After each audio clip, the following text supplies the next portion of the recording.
마가복음 2장 1절에서 5절까지입니다. 함께 찾아서 한 절씩 교독하겠습니다. 마가복음 2장 1절에서 5절까지입니다.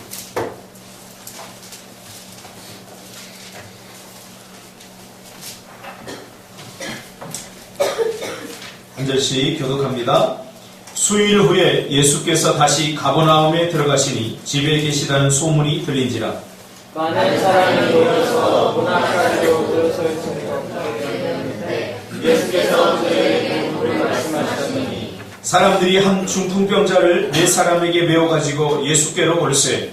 무리들이 예수께 들어갈 수 없으므로 그곳이 곳에 지붕을 뜯어 구멍을 내고 중풍병자가 누운 상을 갈아내리니 다같이 예수께서 그들의 믿음을 보시고 중풍병자에게 이르시되 작은 자야 내 죄 사함을 받았느니라 하시니. 아멘. 오늘 이 말씀 중심에서 미스테이크, 착각이라는 제목으로 하나님 말씀 증거하겠습니다. 이 착각이라는 말의 그 영어가 몇 가지가 있어요. 3-4가지가 되는데 제가 가만히 오늘 본문을 보면서 보니까 이 미스테이크 가장 이 착각이라는 우리말과 닮아있다고 생각합니다. 착각이라는 제목으로 하나님 말씀 증거하겠습니다. 기독교가 직면한 가장 큰 문제이고 예수 믿는 우리가 직면하고 있는 가장 큰 문제는 바로 기독교의 세속화입니다. 특별히 한국교회는 이 세속화가 부흥만큼이나 지금 급진적으로 이루어지고 있는 것 같습니다. 한국교회가 부흥이 빨리 됐어요. 소위 말하는 이 100년이라고 하는 짧은 시간 안에 다른 나라, 이 서양의 수백 년에 버금가는 큰 부흥을 이루었습니다. 그러나 제가 볼 때 세속화도 그만큼 빨리 이루어지는 것 같아 안타깝습니다. 이 세속화의 대표적인 현상이 뭐냐? 많은 학자들이 한국교회가 세속화가 되어가고 있다 그러면서 그 세속화의 원인을 정확하게 짚지 못하는 것 같아요. 저는 목회를 하면서 이 세속화의 원인이 뭘까에 대해서 곰곰이 묵상하고 기도하고 또 말씀을 보다가 이 세속화의 핵심, 이 세속화의 대표적인 현상은 저는 이거라고 생각합니다. 기독교의 삶의 텍스트가 성경인데 하나님의 백성들이 성경대로 살지 않는다는 거예요.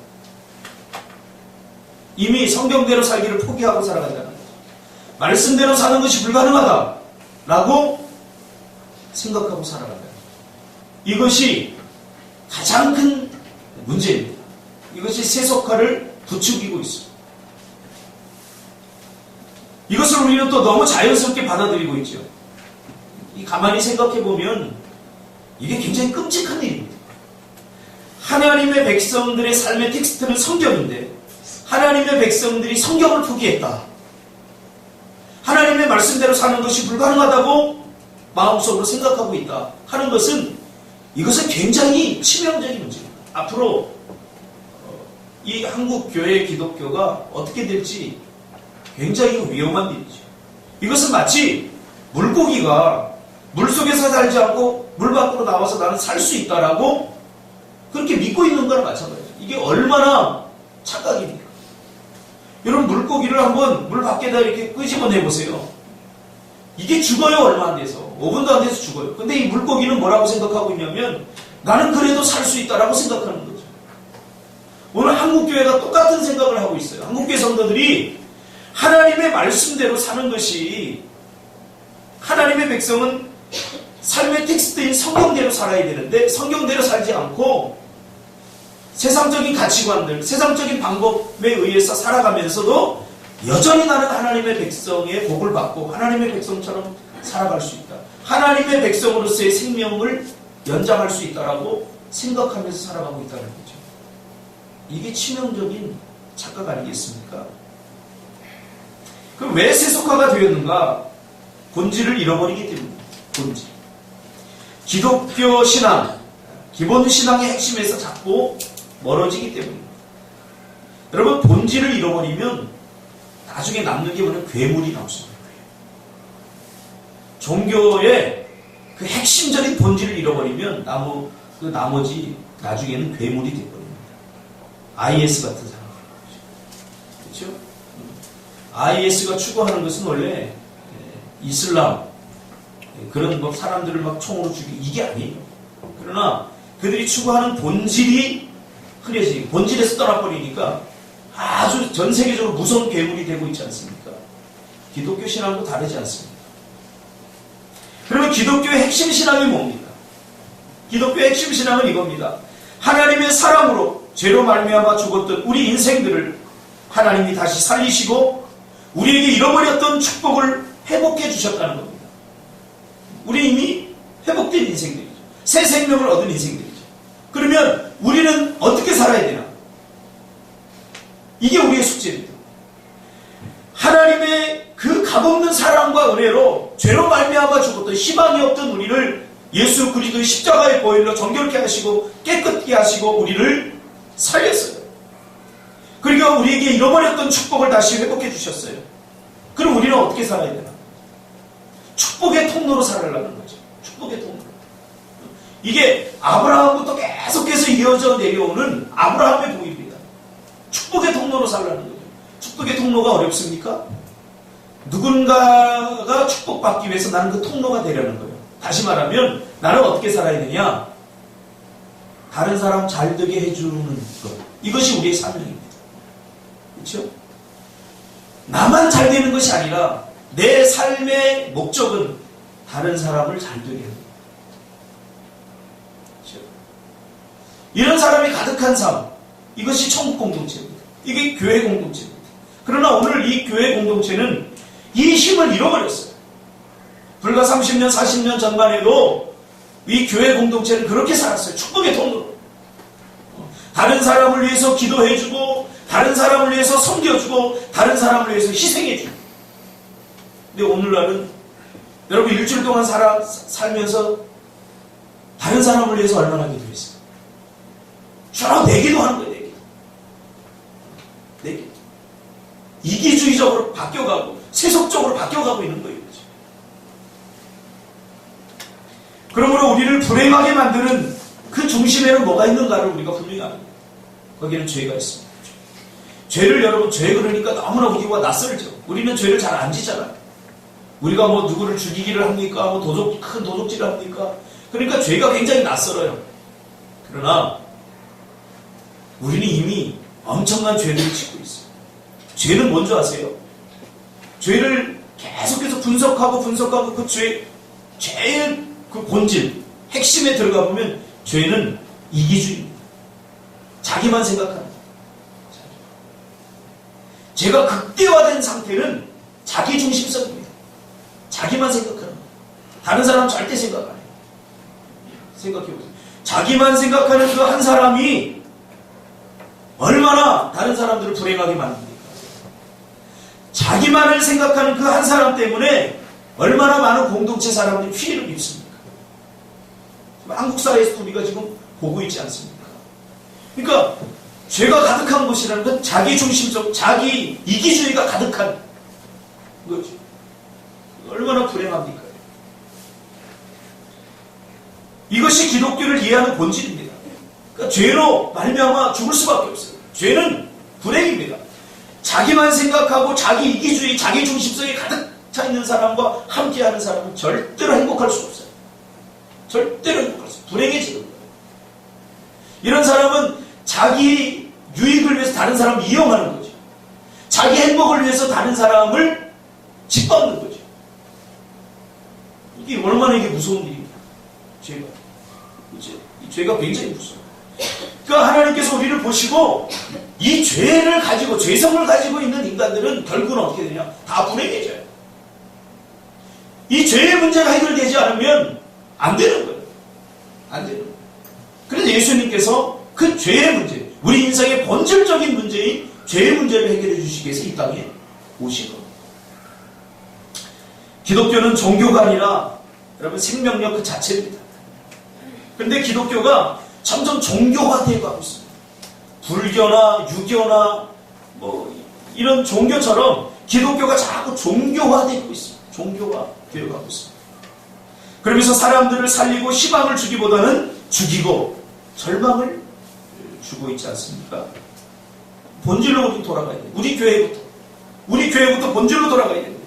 생명의 회복과 그러면 희망적인 삶, 안식의 삶, 이런 걸 누릴 수 있는 그런 본질로 우리가 돌아가야 됩니다. 지금 세상 사람들이 사는 것을 가만히 보니까 이게 좀 사는 것 같지가 않아요. 내 눈에 보이고. 목사인 제 눈에 비친 세상 사람들의 삶의 모습은 이게 사는 게 아니라 전쟁을 하고 전투를 하고 이게 사는 게 사는 게 아니에요. 사는 게 하나님께서 우리를 죄성 그대로 버려두면 지금 계속 가속화되는 경쟁력, 이 경쟁이 가속화되고 삶의 여유가 점점 없어져 버려요. 사람들이 기계화되어 가고 있어요. 기계화. 여러분 이게 사는 겁니까? 그러니까 죄성이 가득하면 결국 이렇게 되는 거예요. 사회가 이렇게. 누림이 없어요. 누림이 없어요. 하나님께서 우리를 새 생명을 얻게 한 것은 이런 죄악 속에서 이런 기계적 삶, 사단이 만들어 놓은 이 팍팍한 삶을 통해서 우리의 쉼이 깨지고 우리의 평화가 깨지고 이런 삶을 살라고 우리를 만들어 놓은 거예요. 우리 이런 삶에 거부를 해야 돼요. 거부를. 그럼 어디서부터 시작되냐? 이 죄의 문제를 우리가 좀 심각하게 다뤄요. 본질로 돌아가야 돼요. 본질. 목숨이 붙어있다고 다 사는 것 아닌 것 같습니다. 많은 사람들이 종교를 갖게 되는 그 동기에 대해서 조사한 바에 의하면 왜 종교를 갖느냐? 조사한 바에 의하면 문제 때문이라고 합니다. 대부분 사람들이 아무 일도 없는데 내가 한번 예수 믿어볼까 하고 나오는 경우는 극히 드뭅니다. 왜 종교를 갖게 됐느냐? 불교나 유교나 뭐 기독교나 왜 교회를 나가게 됐느냐? 왜 절에 나가게 됐느냐? 라고 물어보면 어떤 문제 때문이죠. 문제. 근데 그 문제가 내가 해결할 수 있는 문제도 있지만 보통 종교를 갖게 되는 그 모티베이션, 동기는 내가 해결할 수 없는 그런 문제. 이건 뭐 어떤 신이 해결해 줘야 돼. 그래서 막연한 생각으로 신이 있다면 내 문제를 좀 해결해 주십시오. 이런 동기로 우리가 교회를 다니거나 또 종교를 갖게 된다는 거죠. 근데 이때도 사람들은 지극히 자기중심적이어서 자기가 믿고 싶은 종교를 자기가 이제 선택을 하는 거죠. 신이 좀 해결해 줬으면 좋겠다. 여기까지 좋은데 나중에라도 그 신이 내 문제를 해결해 주더라도 내가 좀 신앙생활하기 쉬운 그런 종교를 택해야 되겠다. 가만히 보니까 교회 다니면 담배도 피지 말고 술도 먹지 말라고 하니까 이건 좀 힘들 것 같아요. 그러니까 그런 거 터치 안 받는 데가 있나? 불교를 하자니까 좀 너무 낯설어. 유교 하자니까 이것도 좀 그래요. 네, 그래. 천주교 다니는 게 제일 좋겠다. 뭐 이렇게. 그러니까 종교를 택하는 것조차도 굉장히 자기중심적이고 이기적이 아닙니까? 내 문제를 해결해주는 신을 우리가 참신이라고 생각합니다. 맞습니까? 이게 굉장히 위험한 말씀입니다. 내가 지금 직면하고 있는 이 문제를 해결해주는 신이 참신이다. 그러면 내 문제를 해결해주면 이 신이 참신이다라고 생각하는 거죠. 굉장히 위험한 발상이고 여러분 사단이 장난입니다. 여러분 불교 다닌 사람들에게도 물어보세요. 자기가 정말 인생에 어려운 문제 있을 때 부처님이 자기를 도와서 이 문제가 해결됐다고 이야기하는 사람이 수두룩. 유교 믿는 사람들 보세요. 내가 인생에 참 힘들고 고난이 왔을 때 내가 의지할 수 있는 것은 바로 유교적 그런 실천적 삶이다. 이렇게 이야기하는 사람이 많다. 기독교에만 간증하는 게 아니에요. 자, 그러면 단순히 문제만을 가지고 이 문제만을 해결했다고 참신이 아니냐를 우리가 발견한다는 것은 굉장히 위험한 일이에요. 모세를 통해서 우리가 잘 알지만 악한 영들도 기적을 일으키잖아요. 그렇죠?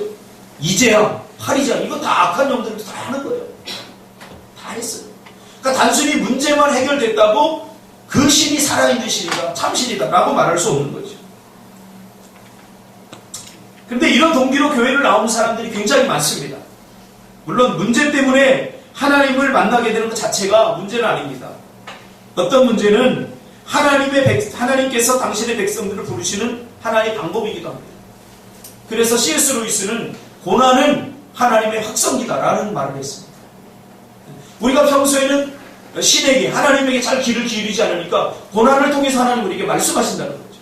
그래서 고난, 인생의 문제, 이런 것은 하나님이 우리를 부르시는 하나님의 방식이기도 합니다. 그냥 전부는 아니죠. 많은 사람들이 교회를 나와서 여기에 머무르버립니다. 여기에 머무르버립니다. 하나님께서 내 문제를 해결해 주셨어. 하나님은 참 신이야. 이게 굉장히 믿음 있는 고백 같지만 여기서 머무르면 종교나 마찬가지야. 기독교를 하나의 종교로 생각하는 거나 마찬가지야. 많은 사람들이 문제가 있어서 교회를 나옵니다. 그래서 소위 정성을 다합니다. 하나님, 이 문제만 해결된다면 나는 하나님을 참신으로 믿겠습니다. 그러면서 백일 기도도 하고 새벽 기도도 하고 주일 성수 철야기도 다 합니다.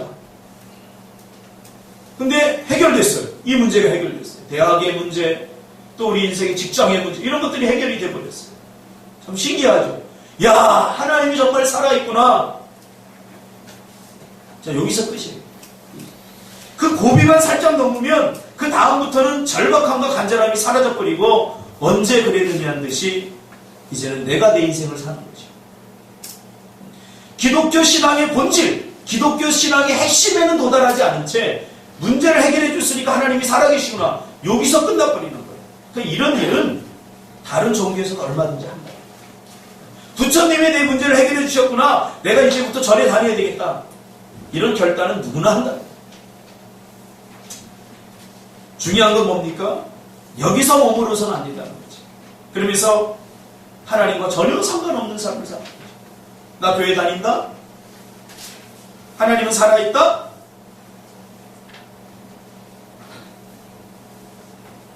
그래서 이런 사람들은 온전한 신앙생활을 못합니다. 문제만 있을 때만 절박해지기 때문에 그렇죠? 문제만 있을 때만 기도, 문제가 있을 때만 하나님 도와달라고 그러죠. 이게 참 신앙생활이 아니에요. 한국 성도들은 불교적으로 생각하고 삶의 방식은 유교적이고 급할 때 하나님을 찾는 것을 보면 사모님적. 한국에 30년 동안 선교사로 있던 외국의 선교사가 한국을 떠나면서 아주 정확하게 분석을 했어요. 한국교회 성도들의 신앙적 기도. 이 말은 뭐냐면 한마디로 말하면 한국교회 성도들의 대부분은 오리지널, 본질적 기독교 신앙의 핵심에 도달하지 못했다는 거예요. 가만히 묵상해보세요. 여러분 생각해보세요. 내 양은 내 음성을 듣고 하나님의 백성들의 삶의 텍스트는 성경입니다. 성경적으로 살아야 됩니다. 그런데 이 선교사님은 굉장히 양반이에요. 보상하게 표현한 거죠. 한국교회 성도들은 불교적으로 생각해요. 생각을. 성경적으로 생각해야 돼요. 그렇죠? 성경적으로 생각해요. 성경을 통해 필터링을 해나가야 되는데 생각은 불교적으로 한다는 거예요. 불교적으로 하고 삶의 방식은 유교적으로. 장유유선 이런 거 따지고. 그리고 급할 때만 하나님을 찾는 것을 보면 이건 샤머니즘이죠. 급할 때 문제가 생길 때 어때요? 점집 찾지 않습니까? 점집 찾고 용한 무당 찾고 샤먼들 찾고 그러지 않습니까? 점집을 찾는 사람 중에 30%가 크리스찬입니다. 이게 통계로도 다 나와 있어요. 저는 이 설교를 준비하면서 우리 성도들은 이러지 않았으면 좋겠다는 정말 간절한 저의 소명입니다. 아무리 수만 명, 수천 명을 데려다 놓고 설교하면 뭐합니까? 본질이 바뀌지 않아요. 본질이 바뀌지 않아요. 그렇죠? 우리의 삶 속에 하나님의 은혜를 풍성하게 누리지 못하는 이유, 저는 여기 있다고 생각합니다. 하나님의 백성답게 살면 우리는 하나님으로부터 오는 놀라운 은혜와 축복을 받아 누리며 살아갈 수 있습니다. 충분히. 세상적인 방법이 아니에요. 축복의 통로로. 축복의 통로라는 게 뭐예요? 이미 내가 축복이 돼야지 누군가 통로 역할을 해줄 수 있잖아요. 이 아브라함의 복, 이 복은 대단한 복 아닙니까? 그러나 이 놀라운 복을 놓쳐버리고 값싼 사단이 주는 싸구려 복에 우리가 집착하고 있다. 많은 그리스도인들이 성경적으로 사는 것이 불가능하다고 생각합니다. 그래서 텍스트는 있지만 이 텍스트대로 어떻게 살아? 그리고 텍스트적 삶을 포기하고 살아가는 거죠. 그래 자기화합니다. 한국 사람들이 여기에 뛰어나지 않습니까? 그리고 평생 기독교의 성경의 본질에 접근해 보지도 못하고 이렇게 하는 것이 신앙생활이는구나 하면서 착각하면서 생을 마감하기도 합니다. 한 번도 하나님의 백성으로 한 번도 살아보지 못한 거죠. 자기는 착각이죠. 나는 지금 신앙생활 나는 하나님의 백성으로 하고 있다. 난 예수 믿는 사람이다. 자기만 생각하는 거예요. 물고기가 밖에 나와서 살 수 있다고 자기만 생각하듯이 이건 뻔히 죽는 거예요. 그렇죠? 한 번도 하나님의 백성으로 제대로 살아보지 못하고 죽어가는 그리스도인들이 많다는 거예요. 저는 실제로 이렇게 부목사로 있습니다. 부교육자로 있습니다. 또 전도사로 있습니다. 많은 사람들이 임종을 지켜보면서 정말 복된 죽음을 맞이하는 사람, 성경적 죽음관을 가지고 내가 죽는 것은 영원한 이별이 아니라 영원한 고통이 없는 그 천국으로 간다. 그래서 정말 이 성경적 가치관을 가지고 살다가 성경적 죽음관을 가지고 정말 하나님 앞에 편안하게 돌아가시는 분들 좀 많이 봤어요. 정말 죽음이 다르더라고요, 이 사람들. 평소에 자기가 그렇게 믿고 있던 것이 나타나는 거예요. 죽음을 두려워하지 않더라고요, 이 사람. 아, 하나님이 저 데리러 온다. 천사들이 데리러 온다. 아주 표정을 보면 편안해요. 그러나 교회 다녔어도 비록 하나님이 어디 있냐고. 하나님이 어디 있냐. 하나님이 있으면 왜 내가 이렇게 고통스럽게 죽어야 돼. 그러면서 죽어가는 사람, 고통스럽게 죽어가는 사람들이 많습니다. 우리가 잘해야 돼요. 우리가 하나님의 백성으로 살면 텍스트가 성경이어야 돼요. 근데 자꾸 다른 것을 기웃거리고 한 번도 믿음에 서보지 못하고 믿음으로 사는 사람들의 느낌과 그 감격이 무엇인지 맛보지 못하고 그런 믿음의 주변에서 서성거리다가 삶을 마감하는 거예요. 이것도 아니고 저것도 아니지. 그냥 두려움만 가득 찬 거예요. 야, 말씀대로 살면 이게 참 행복이 사라질 것 같고 말씀대로 살면 이게 축복에서 멀어질 것 같고 내 인생 내가 엔조이할 수 없고 즐길 수 없을 것 같고 그래서 신앙생활 제대로 하자니 이게 용기가 나지 않고 또 안 하자니 이게 또 문제가 될 것 같고 그러니까 그냥 적당히 주변인으로 서성이다가 이렇게 삶을 마감하는 거죠. 오늘 한국교회의 문제가 바로 이겁니다. 그래서 한국교회가 지금 침체되고 있다는데 침체가 아니라 버블이 거치는 거예요. 진짜만 살아남는 시대가 옵니다. 육체의 수준을 뛰어넘지 못하는 육체에 머물러 있는 신앙이죠. 우리가 전번주에 십자가를 경험하라에서 우리가 충분히 다루지 않습니다. 이 문제를. 육체는 절대로 영에 도달할 수 없습니다. 오늘 본문은 이 문제를 다루고 있어요. 왜 서두를 제가 길게 합니다. 예수님께서 이 문제를 다루고 있어요. 예수님께서 갈릴리에서 전도여행을 하던 중에 한센병에 걸린, 문득병에 걸린 환자를 고쳐주십니다. 그리고 오늘 본문에 보면 수일 후에라고 나오는데 바로 그 질병을 고치고 한센병을 고치고 며칠 후에 그런 말입니다. 다시 예수님께서 가버나움이라고 하는 동네에 들어가게 됩니다. 갈릴리 안에 있는 동네입니다. 가버나움. 저도 이미 가봤어요. 성지순례 때 가봤는데 갈릴리 안에 이 가버나움이라고 하는 그 마을이 있습니다. 그런데 많은 문제를 가진 사람이 예수님께 몰려드는 거죠. 이미 예수님의 소문이 널리 퍼지는 거죠. 소문을 듣고 많은 사람들이 예수님이 머물러 있는 집에 에워싸게 됩니다. 여기서 예수님은 도를 말씀하셨다라고는 본문이 이야기하죠. 이 도는 뭡니까? 복음을 증거한 겁니다. 생각해 보세요. 그러니까 예수님의 관심은 지금 어디 있는지 우리가 기억해야 돼요. 수많은 질병과 수많은 인생의 문제를 갖고 예수님에게 왔어요. 이건 종교적 관심입니다. 여러분, 종교와 기독교의 차이가 뭔지 아세요? 종교는 본질적으로 충고를 해줍니다. 이 경전을 통해서 우리에게 충고를 해요. 충고. 이렇게 살아야 된다, 저렇게 살아야 된다. 충고를 해줘요. 그러나 기독교는 충고가 아니라 뭐예요? 복음을 전할 뿐이에요. 복음을 전할 뿐이에요. 선택은 누가 해요? 내가 해야 돼요. 충고. 이렇게 하면 안 돼. 그렇지만 기독교는 이렇게 하면 안 돼가 돼요. 복음을 선포할 뿐이에요. 예수님께서 오늘 도를 전했다. 복음을 선포하고 있는 거죠. 복음을 선포. 생각해 보세요. 예수님께서 모를까요? 자리 쩔뚝거리고 막 그 지금 중풍병자가 스스로 몸을 일으킬 수 없어가지고 지금 그 4명의 친구가 들고 오고 이런데 지금 이 사람들이 뭐 때문에 자기한테 온지 모를까요? 알아요. 그런데 불구하고 예수님께서는 자기 할 일을 하신 거죠. 복음을 전하는 거예요. 왜 그래요? 예수님은 분명한 통찰력. 이 인생들의 이 모든 문제가 어디서부터 시작됐는지를 분명히 예수님은 통찰하고 있기 때문이죠. 그때 전신을 쓰지 못하는 중풍병자를 주변 사람들이 침상같이 해서 우리 군대에서 우리 총 맞으면 우리 훈련하잖아요.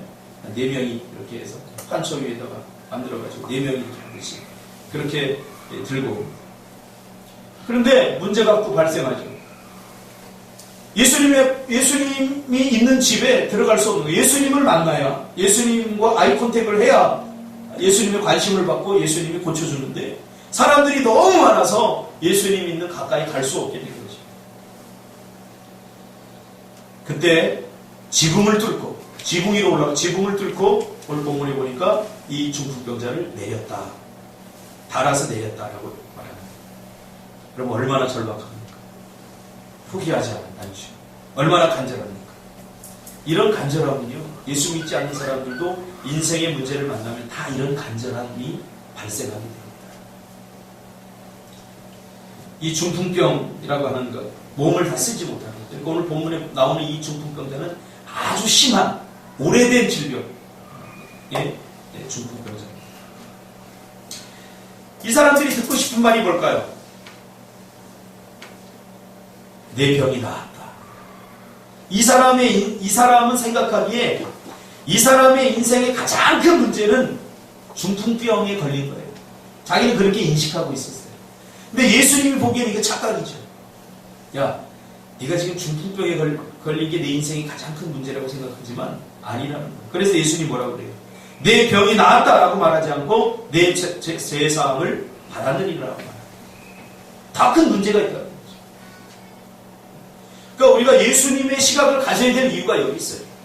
우리의 시각으로 보는 것은 온전한 해결책이 아닐 수가 있어요. 근데 예수님께서는 그를 향해서 내 병이 나았다라고 말하지 않고 내 죄 사함을 받아 전혀 엉뚱한 말을 합니다. 이런 말을 들으려고 온 것이 아니죠. 자기가 듣고 싶은 말이 따로 있었죠. 내 병이 나았다. 근데 예수님은 그 듣고 싶은 말을 한 것이 아니라 예수님이 해야 될 말을 한 거죠. 내 죄 사함을 받았느니라. 이 사람에게 있어서 가장 큰 희망과 소원은 중풍병이 고쳐지는 겁니다. 우리도 그렇게 생각하지 않습니까? 우리 인생에서 가장 큰 문제는 대학 들어가는 거예요. 좋은 취업, 좋은 직장 갖는 거예요. 과연 그럴까요? 과연 그럴까요? 믿음의 삶을 산다는 것은 문제 너머의 문제를 볼 수 있습니다. 제가 목회를 하니까 이 오늘 본문에 예수님이 하신 말씀이 무슨 말씀인지 저는 조금 알 것 같아요. 예수님은 이 한 사람의 인생의 근본적인 문제를 해결해 주기를 원했던 거죠. 그러니까 미범책이 아니라 겉으로 드러난 문제가 아니라 겉으로 드러난 문제는 고치면 조금 있다가 또 고쳐야 되고 또 고쳐야 되고 또 고쳐야 되고 계속해서 문제가 생길 때마다 이게 바꿔야 돼요. 주님이 이것을 착각이라고 보는 거죠. 너의 몸을 고쳐주면 내가 행복할 것 같은데 아니라는 거죠. 우리는 일상 속에 너무 많이 경험해요. 32평 아파트에 들어가면 정말 행복할 것 같은데 그 기쁨은 한 달도 못 가요. 한 달도 못 가요. 며칠만 지나보십시오. 다시 불행해집니다. 대학 들어가면 하나님 대학 붙여주면 정말 내가 세상을 다 얻은 것 같은데 대학 들어가 보세요. 며칠 못 가요. 내 과를 잘못 선택한 것 같고 이거 뭔지 이거 좀 열등감이 또 생기기도 하고 학교를 보면 친구네 학교는 멋진데 말이야. 우리 학교는 초라한 것 같고 다시 원망하게 되고 다시 투덜거리고 다시 허전해지고 이 문제죠. 야, 너 지금 네가 몸을 쓰지 못해서 네가 불행해진 게 아니라는 거예요. 너는 그렇게 생각하지만 너 착각하고 있다는 거예요. 더 근본적이고 본질적인 문제가 있다는 거죠. 내 인생의 문제는 다 깊은 곳에 있다. 그것을 말해주는 거죠. 오늘 우리도 마찬가지입니다. 우리가 살아가면서 만나게 되는 많은 문제들, 돈의 문제, 물질의 문제, 자식의 문제, 환경의 문제, 건강의 문제, 갈등의 문제, 이것만 해결되면 정말 행복할 것 같지만 예수님은 그거 착각이라는 거죠. 엉뚱한 데 가서 문제 해답을 찾지 말아요. 더 근본적이고 본질적인 문제가 있다는 것이죠. 더 현실적이고 상황적인 문제 해결이 아니라 예수님께서 오늘 우리에게 더 근본적이고 본질적인 문제에 다다르기를 원했던 겁니다. 나는 이것이 문제라고 착각하며 살아가고 있는데 하나님은 전혀 예상하지 못한 저것이 너의 문제라고 짚어주는 거죠. 제가 고등학교 다닐 때 거의 꼴뚜기를 했어요. 저는 성적이 좀 올랐으면 좋겠다. 주님을 만나고 나서 이 한결같은 소망이 있었어요. 그래서 어느 정도 내가 생각하는 그 선이 있었어요. 그 선에 오르면 선생님들도 나를 좋아해주고 이뻐해주고 나도 반에서 어깨도 좀 피고 고등학교 2학년 때 그 수준에 도달하게 됐어요. 또 다른 문제가 생겨요. 또 다른 본질적인 문제 아니죠. 특히 문제 너머의 문제를 봐야 됩니다. 예수님은 초청하는 거죠. 야! 내 상을 들고 걸어가라. 내 몸이 고쳐졌다. 나았다. 라고 하는 것은 본질적인 문제 해결이 아니니까 더 큰 문제는 내 안에 있는 죄이지. 죄. 그래서 내 죄의 사함을 받아야 된다. 그렇게 이야기합니다. 이 초청을 받아들이는 사람은 비로소 단번에 어떤 순간만 하나님과 함께 하려고 하지 않고 비로소 하나님과 동행하려고 하죠. 어떤 순간에만 의지하지 않고 항상 의지하게 되는 거죠. 하나님이 원하는 건 그런 삶이에요. 너 이 문제 이거 해결되면 너는 문제가 있을 때만 나를 찾을 거야. 왜? 종교적 삶의 문제. 그러나 예수님의 이 초청, 내 죄사함을 받았다라고 하는 것은 아니라는 거예요. 너는 근본적으로 죄가 있기 때문에 이 죄의 문제를 해결받지 못하면 너는 다시 문제 가운데 빠지고 다시 문제 가운데 빠질 거야.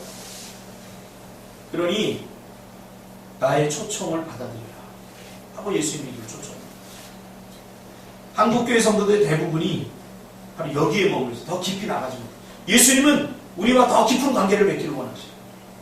그러나 우리는 직장만 들어가면 빠이빠이, 대학만 들어가면 빠이빠이. 우리가 그토록 원했던 우리 인생의 문제가 해결되면 그 다음부터 하나님에게 별로 관심이 없어요. 이게 뭐 종교라는 거죠. 착각하고 있다.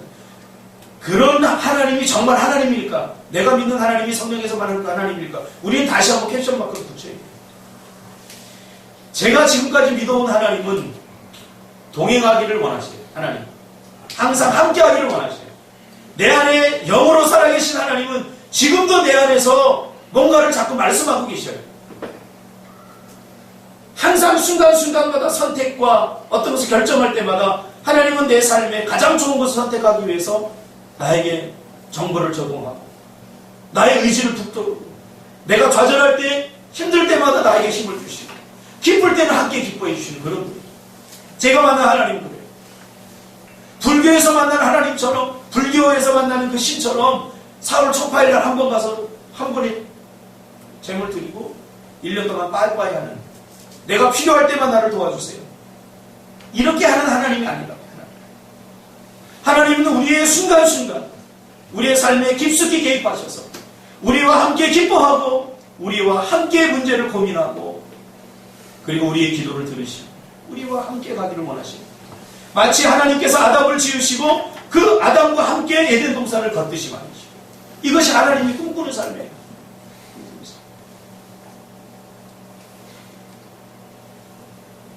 내 몸만 고쳐지면 내 인생이 바뀔 거라고 착각하는 거죠. 지금 우리처럼 말이죠. 지금의 내 이 문제가 해결되면 내 인생이 바뀔 거라. 내 인생이 행복해질 거라.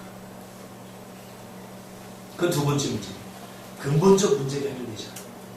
근본적 문제가 해결되지 않으면 이 사이클은 계속해서 반복하다 나중에 나를 무기력하게 만들고 나를 지치게 해봐야 뭐예요? 또 되는 거예요. 그래서 오늘날 기독교인들이 기도 안 하지 않습니까? 바로 이런 딜레마에 빠진 거예요. 왜 기도 안 해요? 기도해봐도 소용이 없더라. 기도해봐도 또 문제가 있잖아. 그러니까 문제 때문에 기도하는 사람은 평생 문제만 일생이 돼요. 저는 목회를 하고 나서 문제 때문에 기도한 적이 그렇게 많지 않아요. 사명 때문에 기도하죠. 사명. 훨씬 행복해요. 사명 때문에. 저는 요즘 팀 켈러의 그 왕의 십자가라는 책을 보고 굉장히 은혜를 받고, 그러니까 요즘 다시 독서의 불꽃이 지펴져가지고 어제도 책 하나 읽어야 될 것 같아요.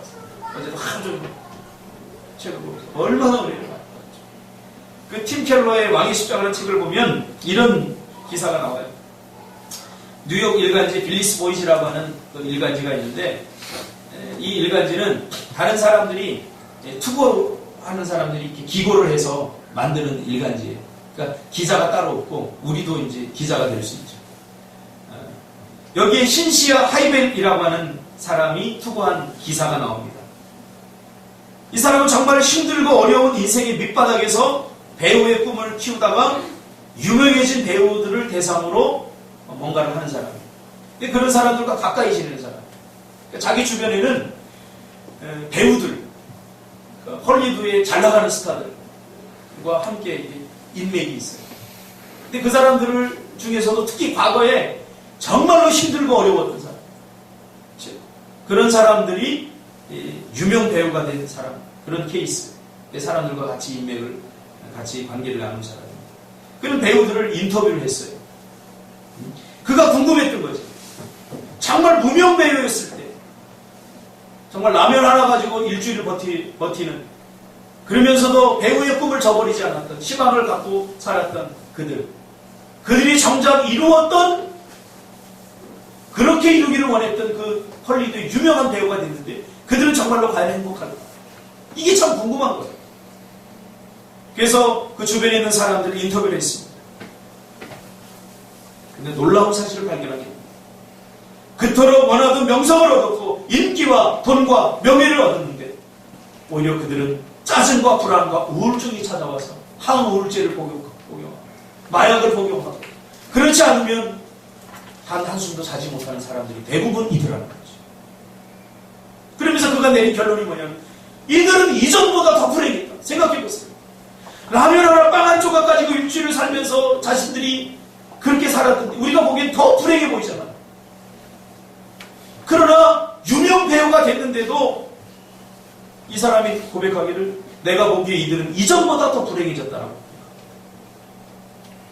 한번 그 글을 읽어볼까요? 인기 연예인들이 불쌍하다. 정말 불쌍하다. 한때 더없이 유쾌한 사람들이었다. 하지만 지금 그들이 느끼는 분노는 엄청나다. 그들은 우리의 누구보다도 인기를 갈망했다. 그리고 그 명성을 얻기 위해 일했고 밀어붙였다. 유명해진 그 다음날 아침 그들 모두는 더 높은 인기를 원했고 그들이 추구하던 거대한 모든 문제를 해결해줄 인기, 살맛이 나게 할 무엇, 성취감과 행복을 안겨줄 어떤 일이 일어났다. 그러나 변한 것은 아무것도 없었다. 변한 게 아무것도 없었다. 환상은 깨어졌으므로 마음은 쓸쓸하고 견딜 수 없게 되었다. 하이멜은 그들이 안타까웠다. 그들은 그토록 원하던 바를 이루었지만 행복은 찾아오지 않았다. 행복 미스테리 거지. 여러분들이 정말로 그토록 원하던 그것을 이루었는데 행복이 찾아오지 않으면 어떡할까? 예수님 지금 짚어주시잖아. 야, 너 지금 걷지 못해서 불행한 게 아니야. 너 걷지 못해서 너 스스로 불행하다고 생각하지? 너 걷지 못해서 불행한 거 아니야. 여러분, 송명희 시인 보세요. 이렇게 됐습니다. 근데 그는 그의 입술로 나는 행복하다. 다른 사람의 도움 없이는 단 한 발짝도 뛰지 못하는 사람입니다. 누가 봐도 그는 보기만 해도 불행한 사람입니다. 근데 그는 사람들 만나는 때마다 나는 행복하다. 그 표정을 보세요.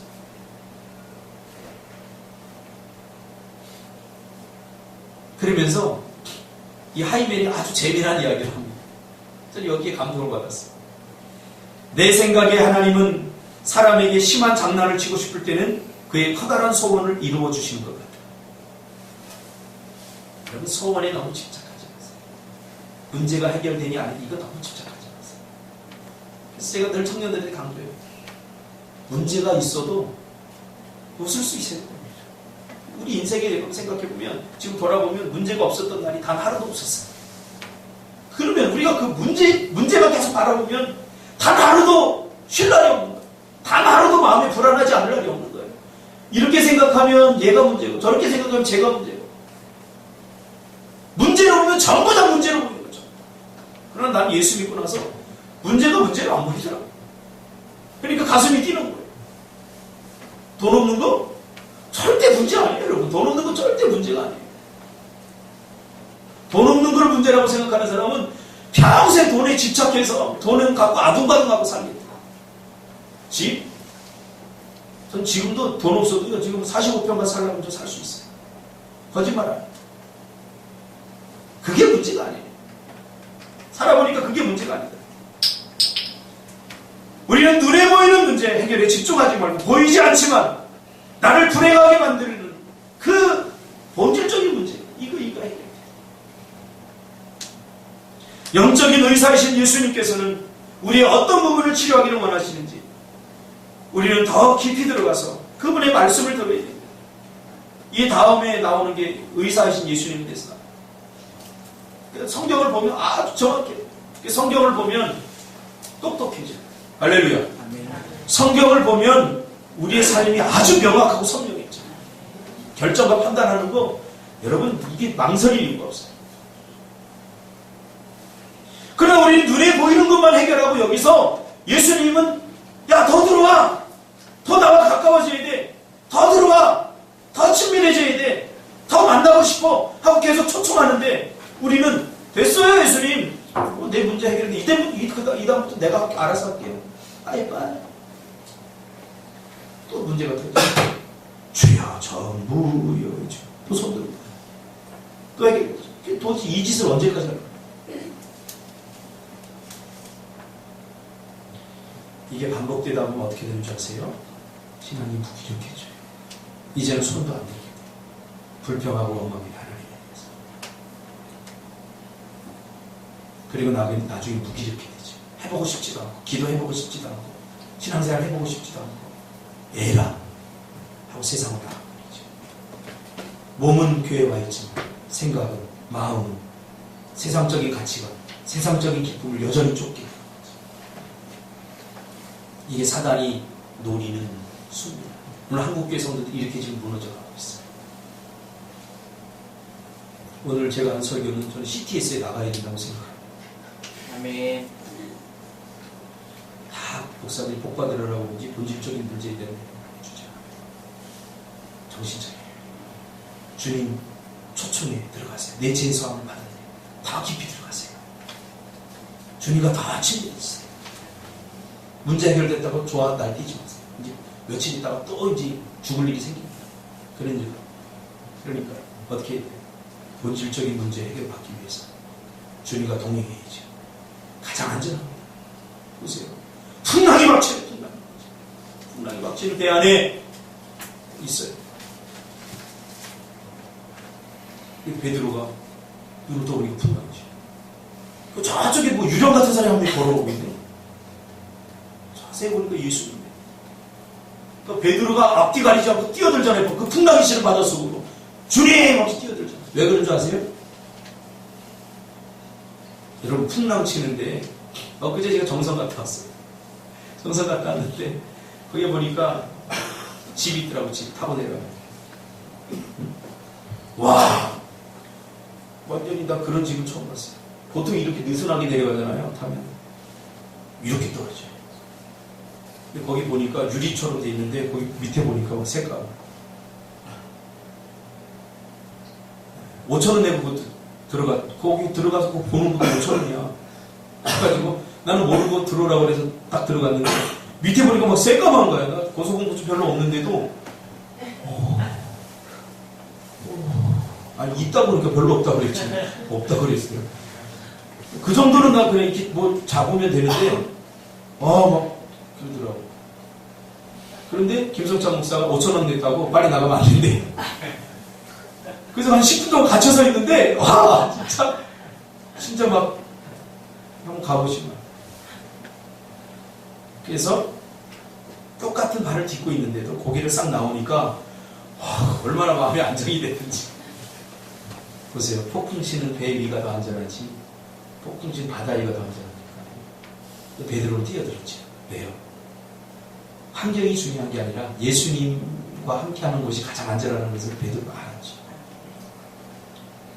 여러분, 우리는 좋은 환경만 구하죠. 그래서 예수님과 자꾸 멀어져요. 좋은 환경만을 구하다 보니까. 여러분, 예수님을 구하시기 바랍니다. 예수님과 함께라면 고난도 얼마나 행복한지. 집사람하고 어제 그 얘기했어요. 7년 목회를 돌아보니까 제가 그 기록해 놓은 것들 며칠 전에 이렇게 다 봤어요. 헌금한 거 이렇게 비로소 내가 처음 봤어요. 옛날 있던 헌금한 거나 또 세례받은 사람들 이렇게 다 내가 정리하면서 이렇게 봤어요. 참 힘겨웠더라. 어떤 달은 한 달에 50만 원도 안 들었어요. 월세는 60만 원이었는데 어떻게 사는지 몰라요. 50만 원이 뭐예요? 30몇만 원. 근데 지금까지 왔잖아요. 위태위태해 보였고, 집사람은 그런 얘기 했어요. 그때는 그때 나름대로 정말 행복했다. 집사람이 그러더라고요. 여보, 그때는 그때 나름대로 정말 행복했어. 정말 그때 나름대로 좋고, 지금은 지금대로 또 좋아. 어떻게 제 마음하고 똑같아지? 이 일이 가능한 게 뭐냐면, 항상 예수님과 함께이기 때문에. 주님과 함께이기 때문에. 내가 만약에 그 순간 그 상황에서 더 좋은 환경을 구했다면 아마 주님과 멀어졌을지 모르겠어요. 여러분, 주님과 더 가까워지시기 바랍니다. 주님을 여러분들 지금도 요청하십니다. 초청하십니다. 세강아, 나는 네가 컴퓨터 감이 잘 되는 것보다 너와 더 친밀해지고 싶어. 너와 더 가까워지고 싶어. 정말 너와 더 은밀해지고 싶어. 상재야, 난 네가 좋은 학위 따는 것보다 너와 더 가까워지고 주님이 원합니다. 기도하겠습니다. 주님의 은혜를